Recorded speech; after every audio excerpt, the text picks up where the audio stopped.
Ja, na prvo misel seveda je ta moč v tem, da govori z nekim univerzalnim avdiovizualnim jezikom, ki ni nujno povezan s samim govorom oziroma samo besedo kot tako.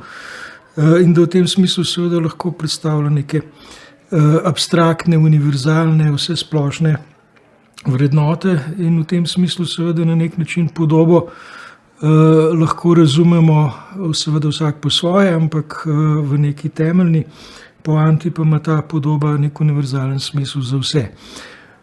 Zdaj v konkretnih vprašanjih, to se pravi vprašanjih, ko avdiovizualni izvorni podobi dodamo zgodbo, kar je večina filmov, skratka, oziroma večina pripovedi, se pa stvari zapletejo, ker zgodba pa seveda predpostavlja neko individualno izkušnjo in ta individualna izkušnja pa je z mejo povezana v smislu, da človek, ki ne živi na meji, ki ni doživel recimo nekih meja, omejitev in tako naprej, si težko predstavlja mejo, ne. Danes smo videli, mislim, da je v filmu, ki govori o padcu meje, ne, ta fina prispodoba, ko je dal roko čez mejo in se je počutil svoboden, ker je bila to neka popolnoma prvenstvena individualna izkušnja, ker do takrat je bila meja neka popolnoma abstraktna kategorija. Tako da v tem smislu seveda je jaz ločil univerzalnost avdiovizualnosti, podobe in zvoka in na drugi strani film kot narativno pripovedno umetnost. In tukaj potem je tudi sama predstavitev vezana na individualno izkušnjo.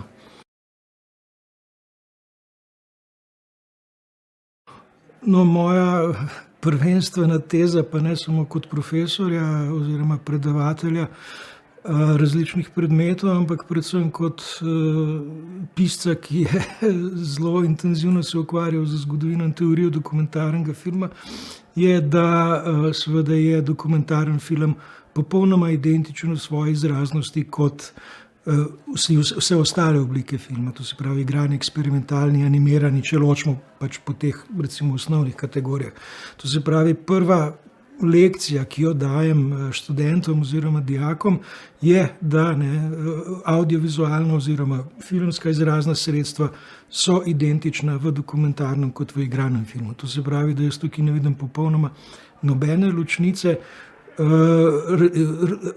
Razlika oziroma ločnica pa je seveda v razmerju do realnosti. Ta klasična oziroma ena od klasičnih definicij dokumentarca, da življenje poteka naprej, ko se kamere ugasnejo, medtem ko seveda, ko se ugasnejo kamere na setu igranega filma, pa življenje gre na neko drugo pot.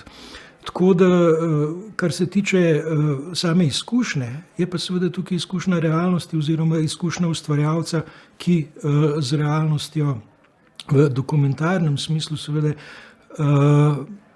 operira oziroma z njo vzpostavlja nek drugačen odnos kot v procesih igranja ustvarjalnosti.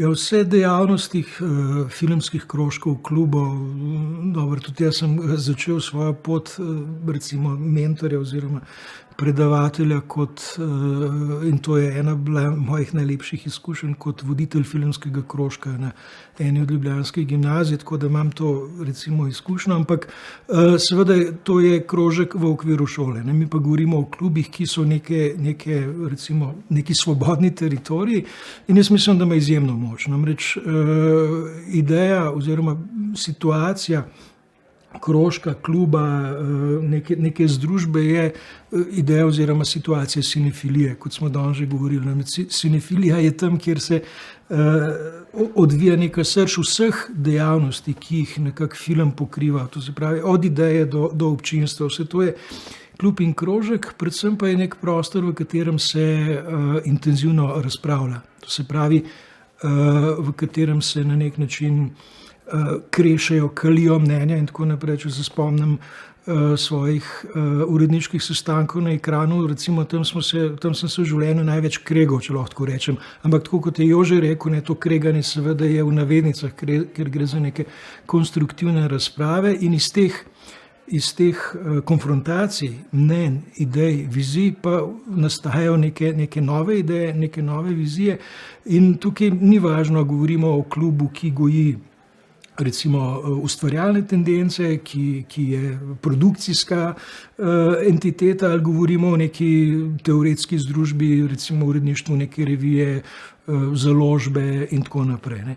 In seveda na drugi strani pa je, ne, to, kar smo danes tudi spet govorili, iz teh klubov, iz te energije pa pogosto postane potem oziroma nastane nekaj institucionalnega, ne. Kar pa ni nujno, oziroma včasih je lahko to celo kontraproduktivno. Ampak, kot je rekel Stojan Pelko, danes institucij nam manjka, ker so potrebne. Tako da klubi bojo vznikali, ne, institucije pa treba graditi, kar pa seveda je bistveno težji problem.